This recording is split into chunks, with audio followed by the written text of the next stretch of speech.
yeah, Eleni, thank you for coming on, My pleasure. taking the Thank time you. to talk to us on the podcast. I guess for those who don't really know you, just would you like to give us a little background of who you are, and then we'll dive into the nitty gritty. Sure, yeah. So I'm born and raised in London with a Greek background.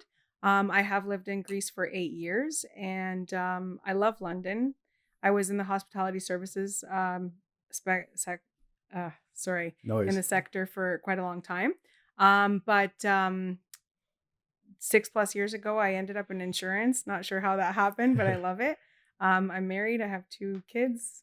That's pretty Yeah. much me, and I do a Okay. lot of What community what work what too. made you live in Greece for 8 years? Like Yeah. after.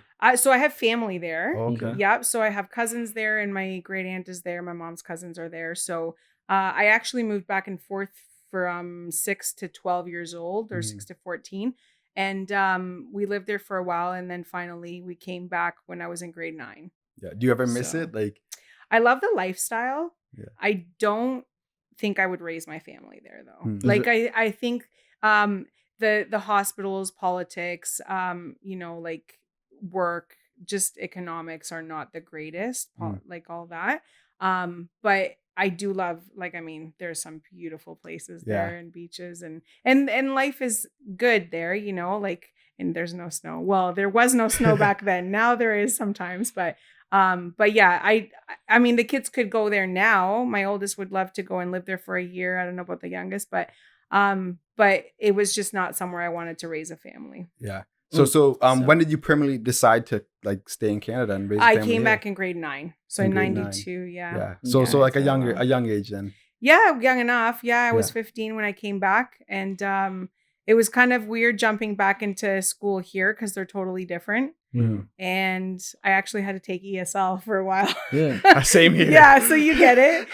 It was horrible. Well, because I went to Greece and everyone was like, we're not going to talk to you if you don't talk to us in Greek. We're not going to Yeah. respond, right? Yeah. So after so long of doing that, it was a challenge coming back and having to read novels and do book reports within 2 weeks, Yeah.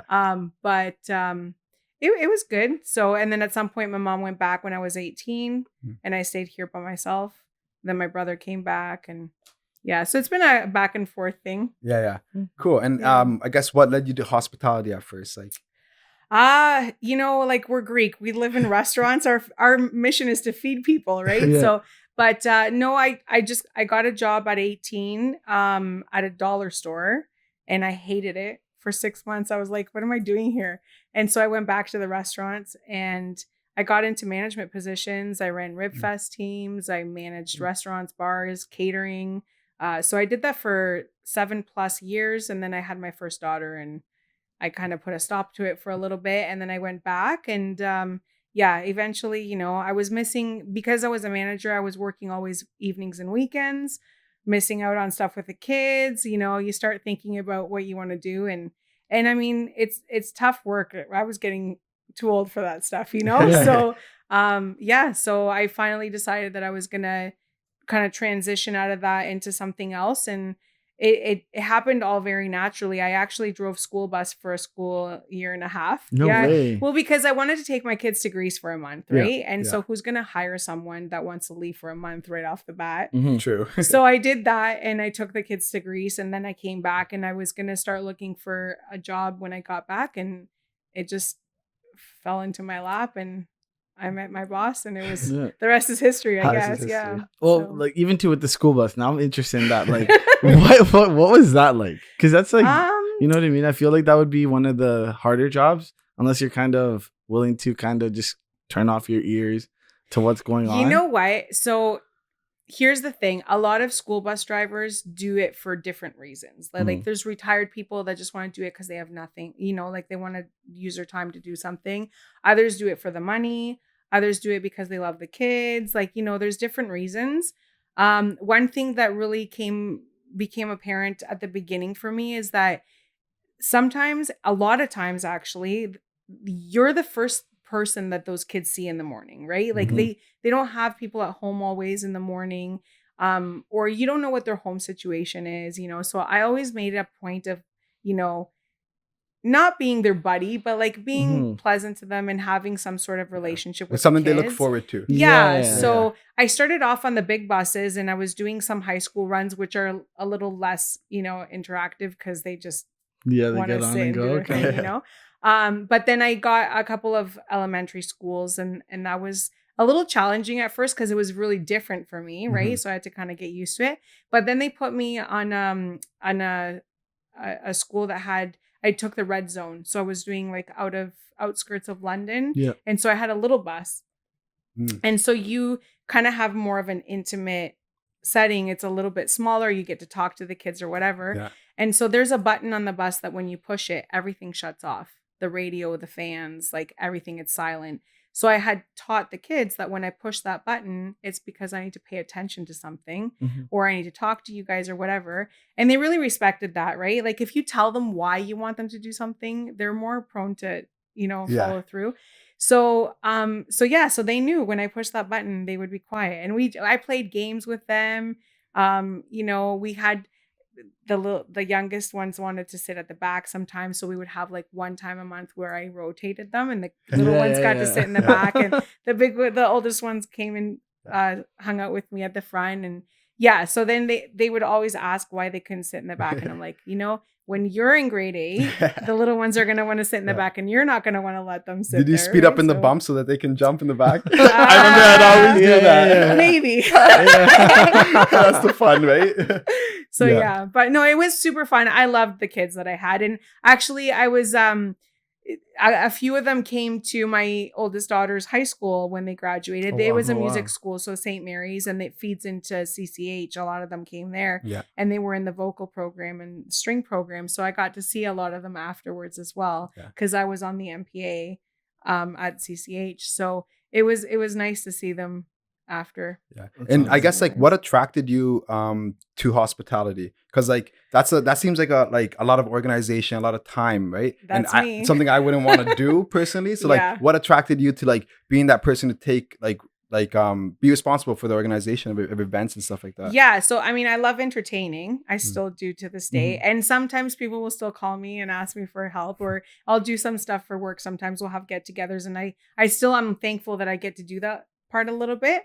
It just honestly, when I was young, I started off as a hostess, and then I got into serving, and I just created that relationship. Like I was working for a Greek family, so they kind of took me in as one of their own. My mom was in Greece at the time as well, and like I had family here, but you do connect, right? Like and still to this day, like I always say to people, she's like my second mom, I actually have 3 of them, but so it was a big connection, and I just advanced. Like I was good.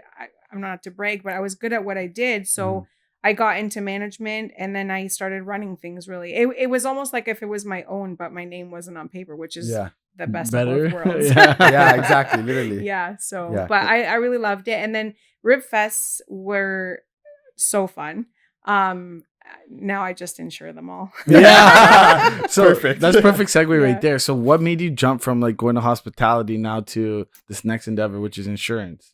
So I've been doing that for 6+ years, and during the transition time, I didn't really know what I was going to do. Like I knew I wanted to get like a Monday to Friday 9 to 5 job at the time, which I'm not really sticking to now, but I love it. I'm literally like living my best life right now. It's great. I love that. So I was like, okay, do I look for administrative? Do I go back to school for nursing? Maybe like people, just cause I don't know, I'm always taking care of people, I guess. We know. Like, you'd be good. Right. And I was like, well, maybe, like I kind of miss school. And then, I don't know. I just, I met Sam, and he's like, hey, do you want to study and get your OTL license? And I'm like, sure, but I don't want to have to sell insurance to make money. Like that is not what I'm looking for. Because I thought it was an administrative job at first, right? And then he's like, no, it's not that at all. And then I started studying for it, and I thought to myself, did I say I missed school? Because I don't think I knew what I was talking about. You just don't absorb the same when you're older, right? And so anyway, I did it, and the rest is history. I love my job. People really don't believe me sometimes, because to people, insurance is boring and they don't want to hear about it until they need it. But I don't know. I love the connection with my clients. That's important to me for sure. And I do a lot of the nonprofit stuff too. So I get to connect with the organizations and be a part of the community and do stuff and all together, you know, as an office we're involved. So And really what made you focus on the niche of like new builds and construction? Because like that's like a real estate niche of insurance. Like what kind of led you that way? I mean, I kind of always did from the beginning. Like, you know, you start off with home insurance, you get into commercial, and a lot of the commercial is like student rentals or, you know, rentals that are over 6 units, like things like that. But we deal with a lot of real estate investors. So I've kind of put myself into that world and immersed myself to learn all about it. And I've always been interested in real estate investing myself. I don't have any doors myself. I've done some private lending and I'm kind of transitioning into multifamily, hopefully by next year. It's always been something that's interested me, and I want to make sure that I'm explaining things to them and making sure that they're covered for what they need. So because it's complicated if you don't know insurance. Like I find that sometimes I'm explaining things to people that I think are just simple things, but if you have never heard of it before, and listen, I was one of those people. I would get my auto renewal in the mail before I'd open it, get my pink slip, not, you know, look at what I'm going to pay for the next year. And that was pretty much it. Right. So a lot of people are like that because they don't know what they're looking for. Right. Yeah. It's crazy because a lot of people are attached to the price. Like who can offer me the cheapest insurance? Like that's the only thing that makes sense in their eyes. Right. Yeah. And I actually, I take, I really put effort into emphasizing to them that it's really not all about price. Like, I want to give you the best coverage for a competitive price for sure. But it is, I try to make it really, really, like I explained that the coverage that you have may be a little more expensive, but it's a lot better coverage than what you would get for a lower price. Yeah. So I think a lot of people respect that because they see that I'm looking out for their assets, right? Like I have nothing to gain from giving them better coverage, really, you know what I mean? So, but it's important to me because I don't want my client ever calling me and saying, hey, this happened and guess what? Yeah. So it's important to Was there anything that you had to change within yourself coming from like the hospitality sector to now doing this insurance sector? I mean, it's all customer service, definitely like different kind of customer service, right? But I feel I've always been like a people person. I actually run a series of networking meetings myself. Like people call me sometimes to connect them with others. So that I love that. I love people. But I find that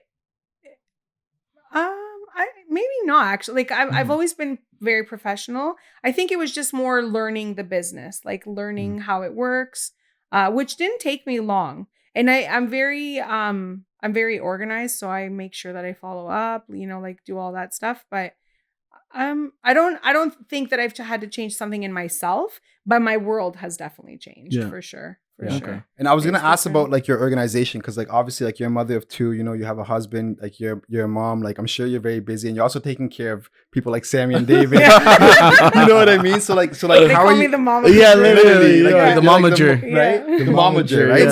So like how are you able to organize so many things and make sure that you're balancing things? That's a great question. I sometimes don't even know. No, I mean I have lots of spreadsheets and lists and I have boards up on my wall.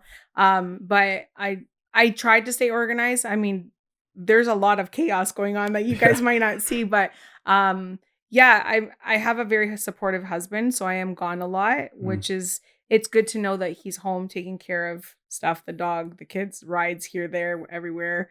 You know, but it's sometimes it's a challenge, but and I need to have my downtime. I'll need to shut my phone off, you know. Binge Netflix for a day and do nothing. But I love it. I thrive on being busy and staying organized and doing. I now have 3 calendars. I have to separate between. Yeah, I have work, personal, and fundraising and events. Yeah. So with the fundraising and like the nonprofit stuff, what really made you want to get engaged with that and like try to build communities and help the community? Yeah. So it all kind of happened at the right time. I used to spend a lot of my time in my kids' schools. I was on the PTA, then the MPA at CCH, the Music Parents Association and whatnot. And then when I got into insurance in 2018, the kids were getting to that point of school that now in a year or so I would have nothing to do with the school anymore, right? And so I was like, well, what am I going to do? I don't know. I'll volunteer somewhere. Like I didn't really know. I was going to find, and one thing that really stuck out to me when I first met Sam is he was the only person ever in my entire life that ever said to me, listen, you get 3 days paid off to go volunteer and do something. Wow. And I'm like, what? You're going to pay me to go volunteer? Like, who does that? I love it. So it was an opportunity for me to find something new during that time.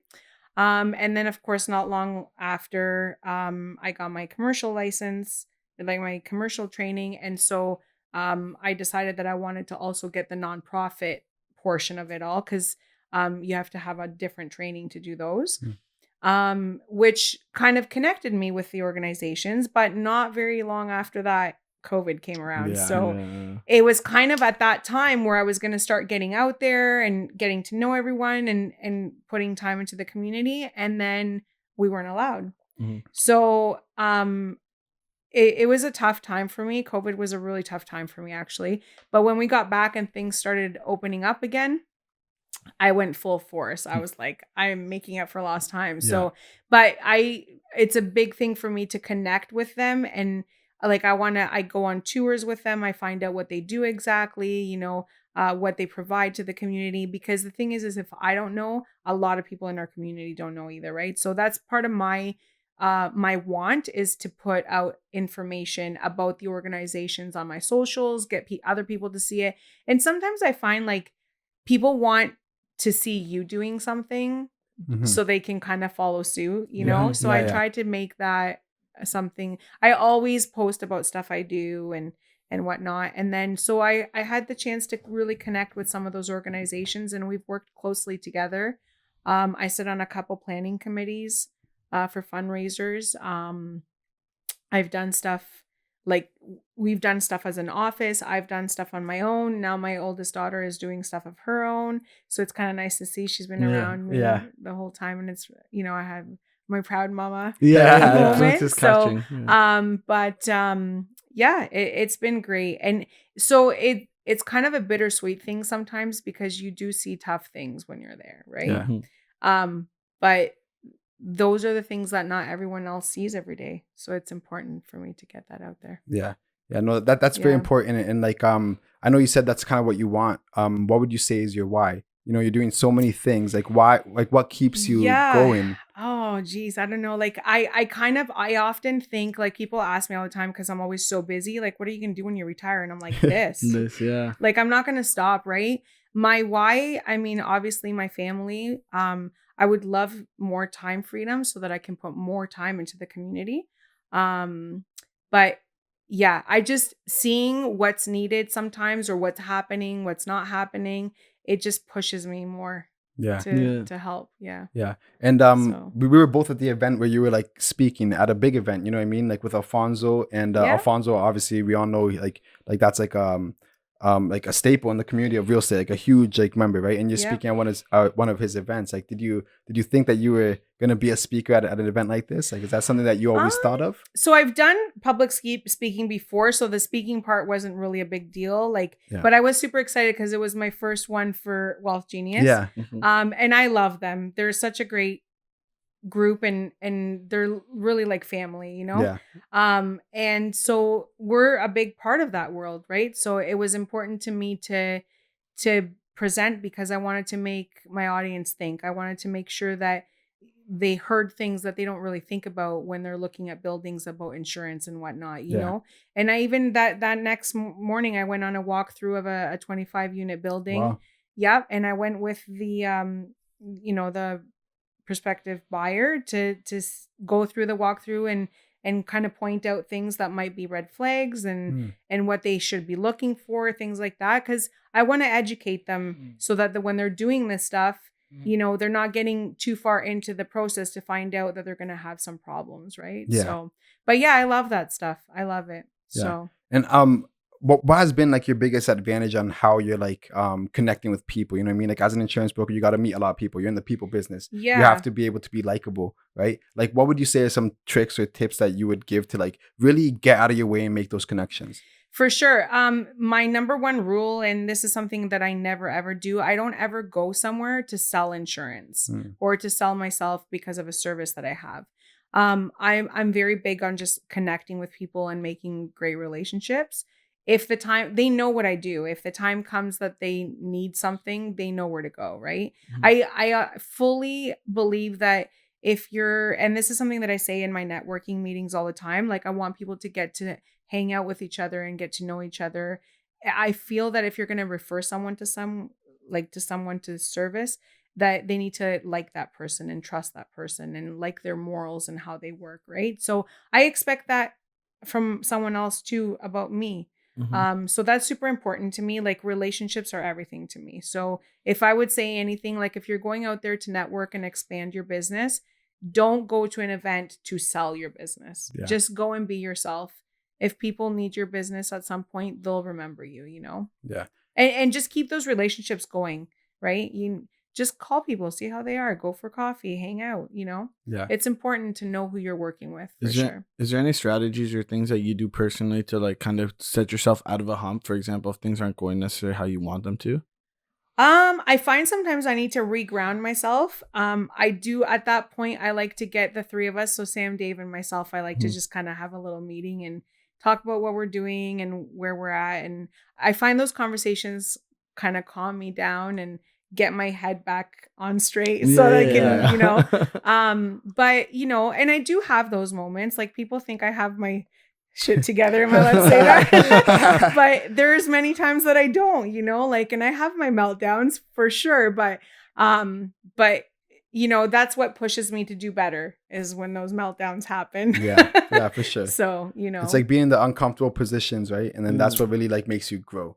Yeah. And sometimes, I mean, I'm not going to lie, I do take on a lot more than I can chew sometimes. Right. So, and it's very, I sometimes have a problem with delegating just because I want to make sure it's done right. I have a bit of OCD. I'm a perfectionist, but I've been doing a lot better at that too. And, you know, I've gone to a couple masterminds and we've chatted about that. So, you know, I hear those things in my head when I reach those points again. I'm like, no, I said I was going to do it this way and I need to follow through. So it seems like you're someone who's always like growing. You know what I mean? Like, you know, even when you have like a family, you have 2 kids, like you're always growing. A lot of people stay stagnant and they're happy where they are, right? I guess what's the next level from here? Do you have any like things that you're gonna get into, like any goals in the next year or so? Yeah. So, and there's been times where I was in those positions, stagnant and happy with how things were in the moment. I feel it was more when the kids were younger, you know, like if things are not broke, don't fix them, you know? But when they're young too, like I'm not gonna lie, like I walked away from some deals.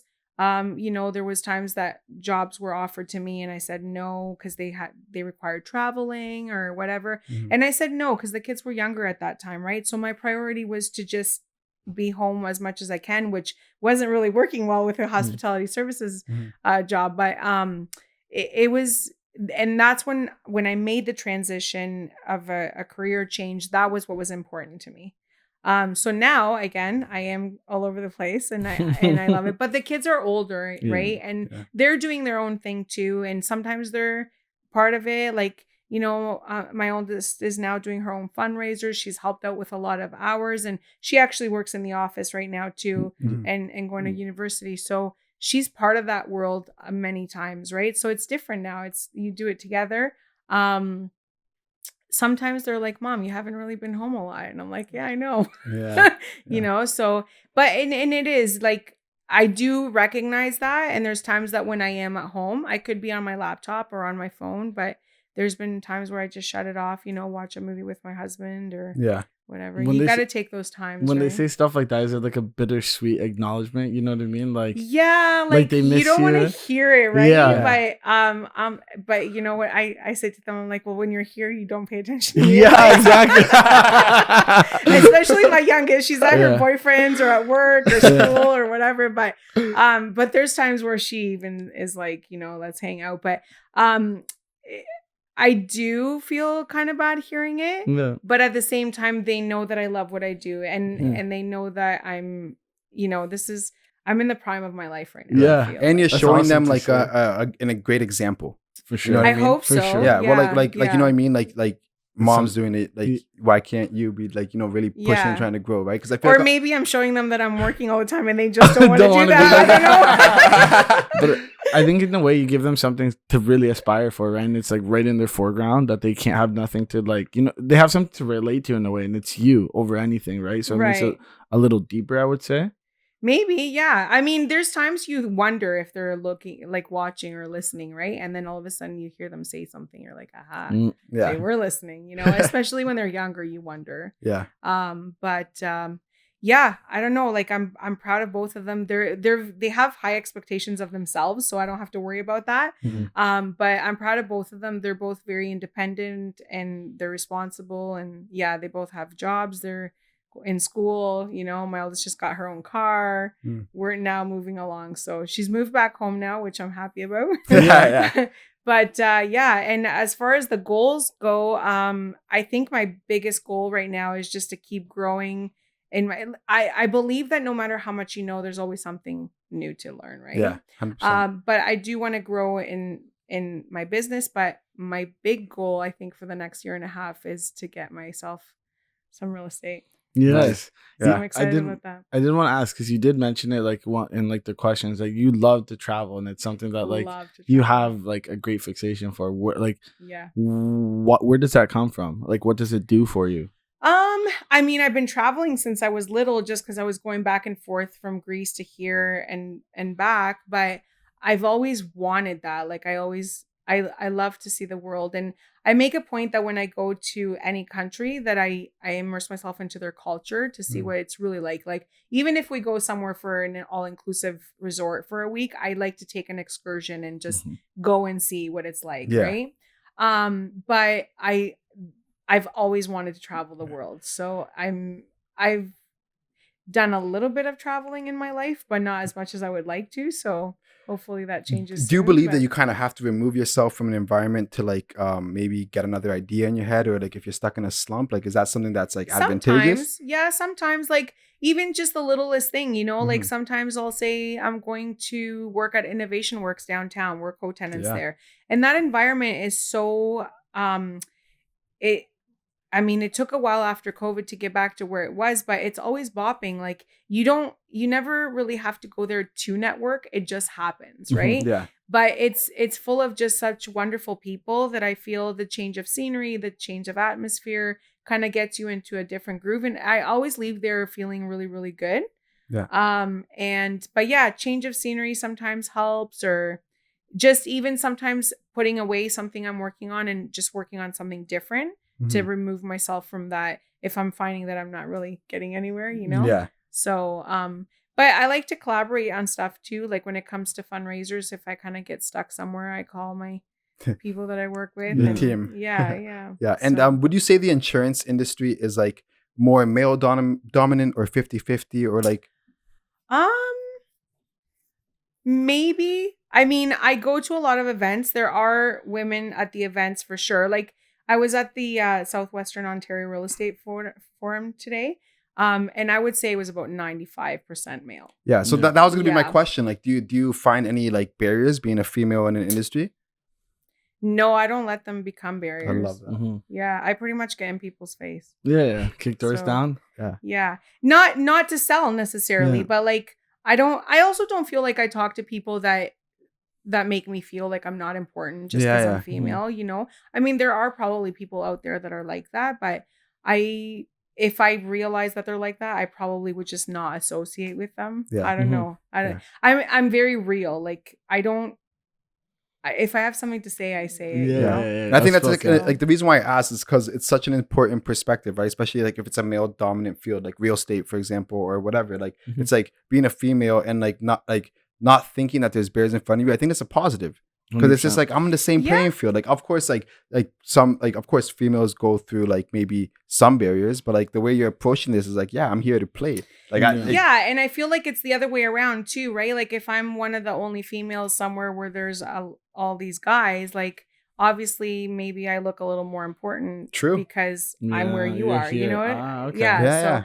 I mean, I've sat in boardrooms with CEOs and I'm like, back in the day, I would never have thought that, but Mhm. and they're asking me how I can help them. So I must be doing something right. It's kind of Yeah. it's kind of being able to change the frame of it, right? Like thinking like you're Yeah. the small one there. Maybe I'm the more important one because like I'm actually there. Maybe they never make me feel like I'm the Mhm. smaller one there. So, there have been times where like I'm with Sam and Dave, so the three of us, and like there's more conversation with the boys, but Mhm. I feel that's because they're more relatable to them. Maybe I don't Mhm. know. I really don't find that it I don't pause when that happens. Yeah, Yeah, it's not yeah. something you Yeah. focus on, Yeah. kind of. Yeah. So, is there any like so especially with the nonprofits, anything that you're specifically working on coming in like the short future? Yeah, there's a few things. So we're Change Ambassadors for Community Counseling London for 2024. There's a Change Cafe fundraiser coming up in September where we're hoping to pass on the ambassadorship to someone else so that they can open doors and make connections and kind of get the information out to the public about what community counseling does. I'm also on the planning committee with Arcade Street Mission. So we're planning a gala for November-ish, Wow. Okay. plus an open house for there. So yeah, there's a few things in the works right now. So For busy. sure. Same Yeah. busy. Yeah. And another gala in October, for a whole different reason. We're not sure who the recipient of that will be. Yeah. I'm also part of a women's networking group called BMW Breakfast Meeting for Women. Oh, wow. I I like that. That's a sick great, name. yeah, great group of women, all entrepreneurs, and there's about 25 of us, I would say, maybe 30. And our mission as a group, besides networking and helping each other grow our businesses, is to fundraise. So every year we pick a nonprofit organization, charitable organization. We try, because we're a women's group, we focus on women and children mostly, but we're not limited to that by any means.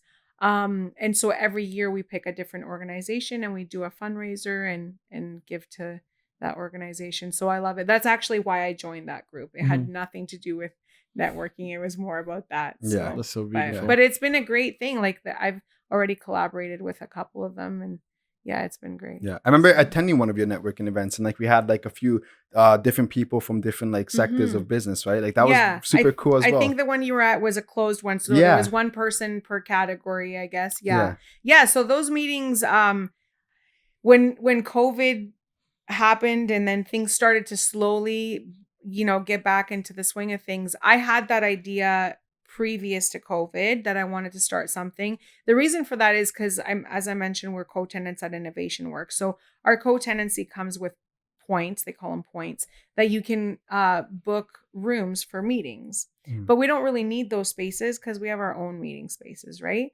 And I wanted to put my points towards something good. I didn't want them to just not be used. And so I talked to Sam and he was like, go for it, So I started having the networking meetings there, and what best place to have them than somewhere where there's collaborations happening already, right? Yeah. And that started with a meeting of 4 people. Yeah. Oh wow. And now I have a spreadsheet of over 75. Wow, that's beautiful. So I rotate. There's a lot of real estate agents, mortgage brokers. There's lots of them, right? So I try to rotate through. Yeah. But we do have open events too. Like we've done a speed networking event where it was open. In September, we're starting to do the first Tuesday of every month. There will be a different networking event from September to May. Cool. So we'll be, posting about that. Yeah. How important is it to have like a leader like Sammy who's able to give you like the autonomy to do these things? Yeah, he's super great, guys. I can't say, I don't really consider him my boss. I consider him my brother, but he's truly the best boss anyone could have. He's very supportive, and I could tell from the minute I met him, like in my interview, that he really cared for people. And he was he says and does things, and you can tell it's because he means them, not because he thinks that he should say them or do them. And it's really great to have someone that supports something so great with really, sometimes I like to say, no limits, because he's just like, whatever we need to do, you tell me, what do you need? He's there. I tell him where to show up, what to do, like this guy's gone to like a quarter auction with a bunch of women and he's been selling 50-50 tickets, but he had a great time. So, it's funny because he's like, wow, these things are really popular, eh? Both of them, him and Dave, were like, what is this?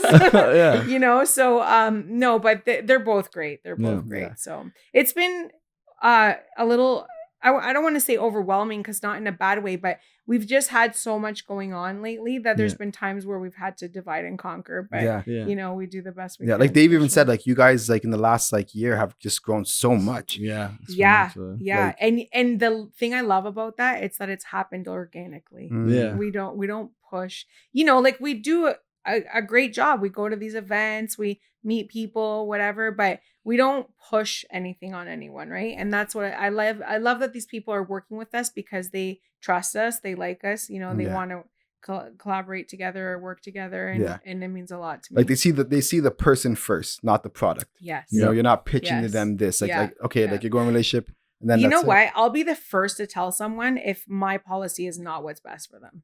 I've literally have said, like you have a better quote there, or you have a better coverage or whatever. It doesn't happen often because we have pretty comprehensive coverages, but sometimes premium is a thing. And if the coverages are comparable and the premium is very different, I'll be the first to say that, you know what, here's what you've got. The decision's, yours, but I have no problem telling someone that what I'm offering is not the best. Yeah. And in a way, in business, I can do a lot better for you, right? Because that person might see like the honesty from you, which 100%. Might turn them that way. It. But then also too, they might be able to recommend 2 other people too for that decision, because maybe they're not going to be able to get the same premiums. They're friends, but they know the right person to actually go to. For sure. I've actually had people refer people to me that are not my clients. Yeah. That's sweet. Yeah. That's like the best, like best compliment. Right? Referrals are the best compliment. Literally. For sure. Yeah. And I guess like this is kind of like a different approach here, but do you think like the little kid version of you, would they be proud of the woman you are today? And why? Oh, I think so. Yeah, I think so. I remember when I was a kid, I used to play with my brother. We used to play bank, we called it. That's funny. So we would set ourselves up. I don't know if you guys might be too young for this, but back in the day when you went to the bank to make a deposit, there was deposit slips. You had to fill them out. You got to go to the teller, right? So every time my grandma took us to the bank with her, I would take slips with me because they were just out in the open. Oh, you're taking other people's slips kind of thing? No, they're just blank. They were blank, okay, and you would pick one up and fill it out. So I would just take like little stacks at a time. And then my brother and I would set up like 2 tables or whatever. We'd have like fake phones. So we would be tellers, bank managers, like sell things to people. We would just do everything, right? Yeah. And we would pretend, and we would have such a great time. And so I've always been, I wouldn't say that back then I knew I was business oriented, but you could tell if you think back now that I was, and I feel that I've always wanted to be successful. I think I would be very proud of myself. Yeah, that's beautiful. Yeah. I like to ask that question because we always say like the child of like each individual is kind of like portrays like their genuine self, like what they really want. For sure, you know what I mean? And then that if you can align that with like your adult version, it means like you're doing something right. Right, exactly. Yeah. I mean, like for example, like my mom would say that I talk too much. Like she's like, she would say like whenever like my aunt would babysit me, she'd be like, "You were such a good boy, but you talked way too much." You know what I mean? So like that's like okay. And like, look at you now. Look at me. We're almost 100 episodes in. I'm just talking, right? So that's it's like awesome. Awesome. Same thing, man. Like I remember mine would be a report card, but it'd be independent work. Never independent work would never be at its top. It'd always be like he's always chatting with someone over here. He's asking questions. Like, okay, my bad.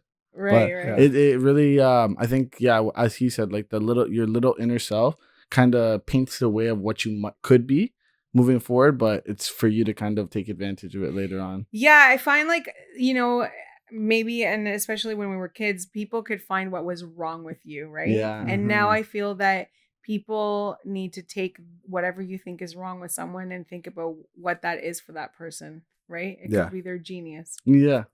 100%. Yeah. And then I guess like is there any other things that you would like to share or let our audience know? Plugins. Any plugins or regards like that? Share with if there's anything that I would ask people is to kind of make themselves available to learn about their community. because a lot of people sometimes just need someone else to ask the questions because they may feel that they can't or whatever. But I say don't feel bad. If you have questions, ask them. There's a lot happening in our community that a lot of us don't know about. I feel that if you know what's happening around you, that you might be able to give back and help for sure. Yeah, That's amazing. and that's important. Yeah. I feel like a lot of people, like you said, they're just living their lives without knowing that what's really going on in the community. Yeah, like, you know what? We often live in a bubble. And I've done it many times where I've realized and I'm like, whoa, what's going on here? How did I not know this? You know? Yeah. But you have to also put the time into learning, right? You have to want to do it. But I feel that it's very important because not only are you learning, but someone else will hear you or see you and they'll want to do that too, right? So it just sometimes takes one person to make a few people do something. It's like a domino effect, right? Yeah. Often it is. Monkey for sure, see, monkey for do. sure. Yeah, and there's a lot we don't know, right? Like we see things and we sometimes don't know why those things happen the way they do. We just assume, right? And there's many things that I've learned over the past few years that are, you know, when I was younger, I would see and I would assume, and then I learned about them and I'm like, wow, you know, if I had put the time into this before, but you don't think like that when you're younger either, right? So, no, I feel that this generation now can make such a big difference in our world, and I feel that they just need to want to. Yeah, and especially with like sure. online and social media, like we have the opportunity to reach a lot of people. Yep. Yes. With a message, right? Yeah. Yeah, and that's one thing I want to talk to you about too. Is you might be starting a podcast soon, right? Possibly, yeah. I'm working on one. So where does that come from? Like the inspiration behind that? You know what? I mean, podcasting is really big right now. I have learned something in the last little while. Actually, you guys were part of the reason why I've realized this is that, you know, podcasts used to be something you just put on and listen to, and it happened that the very first episode of yours that I watched was on my TV, and then the next episode I was putting on was in my car. And I'm like, no, I paused it. I was like, I need to watch this. Oh. You know, it's different when you're watching who you're listening to, especially sometimes if you know that person or even if you don't know them, it helps you connect more, right? Watching visuals are always more effective. So that's something that I kind of learned the last little while, that podcasts really do make a difference if they're visual as well. I love people. And so talking with people comes natural to me, and I do that every day. I actually call people and have coffee with them all the time just to connect and see what they're doing, how we can work together, what we can do, you know. And I feel like there's a lot of people out there that have a lot to offer and people don't know about that, so I want to bring that out and put it out into. Do we have a release date or like when? No, we had the no. name. I remember Soon. the name. We got the name one out. Remember we have a name. We did figure the name out right at Pickle Barrel, did we not? We had a good one. Yes, we did. We did figure out a good one did. there. So now it's just timing. It's as far as I've gotten. Like I know what I want. Like I know a lot of podcasts are focusing on one thing, and that's kind of what's different. What's going to be different about mine, which is also kind of what's making it a little more difficult for me to kind of get going, because I don't necessarily want to focus on one thing, because I'm part of many worlds, and I believe that all those worlds collide somehow, right? Yeah. So it's super important for me to include that. I want to be myself, and I want to include all that into my podcast. So I look forward to coming up with, like, I have a small list of people that I'd like to start with. Yeah. And I've talked to a couple and they've said yes. So yeah. You'll be the first to know, trust me. I was gonna say, I think you'd be an amazing like podcast host. Honestly, you. like you're just like really well spoken, and it's just a matter of just like doing it. You know what I mean? Like you can't really get caught up in the nitty gritty. Like I know in the Pickle Barrel we came up with the name. I don't remember it right now. I don't either, but it was a great name. Claudia, I'll have to ask my wife. I remember it, but I don't know. Keep it for now. You know, when you're ready to announce it, like even Tino will support you on it. It's funny because David bugs me all the time, and actually I think on his episode he said something about, you know, the last thing you should be worrying about is the name, and I was like, he's talking to me right now. So, but no, it's important to me. I don't know. I'm very I have to You're be meticulous. You're yeah, very I have to organized have with it, so it does everything come out in that figured aspect out. also. Yeah, for sure. That's for awesome. sure. Yeah, but you just have to just let it go and let loose, and just know that you have our support too. Of course. You know what I Thank mean? you. I Like in regards to appreciate like if you once you start your podcast, you want us to push it for you or like, you know, help you out with like recording or anything like that. You have our Thank you. support More than because That means a lot. I know you're gonna crush it. Yeah, Thank and, you. and you Thank helped us you. with today's Well, you guys are episode gonna be also. on it, so Oh, okay. perfect. Yeah, so I guess we gotta prep. Exactly, right? Yeah. so No. yeah, no, but I do appreciate that. Thank you Yeah, very much. of course, no worries. For sure. Yeah, Sure. and then I guess like, is there anything else then you would like to promote, your Instagram handle or anything like that Yeah, so before we we can wrap plug it that up? all in. Yeah, it's elenita.mai, so ELENITSA.mai, MAI. And I'll give you my info too. You can put it at the end. But yeah, anybody can feel free to contact me at any time. Reach out anytime if they have any questions or are working on something they need help with, whatever. Yeah. And even too, I think the biggest message from this episode is get out there and get joined in your community. Help out. Yes. Please Yeah. do. Definitely. Help out. Definitely. And then for lead sure. with being an actual human, not pitching a product. Yeah. That's valuable. That's big. Yeah. That's so big. Yeah. Yeah. Awesome. And it'll come back threefold. Yeah. For sure. Clearly has. sure. And like I can't wait to have you back, like, you know, in like 6 months to a year from Yeah. now. And we could only imagine how much you're gonna grow and Yeah. succeed from Thank there. You know what I thank mean? you, So yeah, no, thank you, Eleni, for Thanks for coming on the having me, guys. podcast. No, it's and awesome. Thank you. yeah, this is a treat for you guys who are listening. This was a treat. And make sure you like, comment, and subscribe. And you know where to find us, right? We'll see The you next Uncapped week. Network. See you next week. Peace.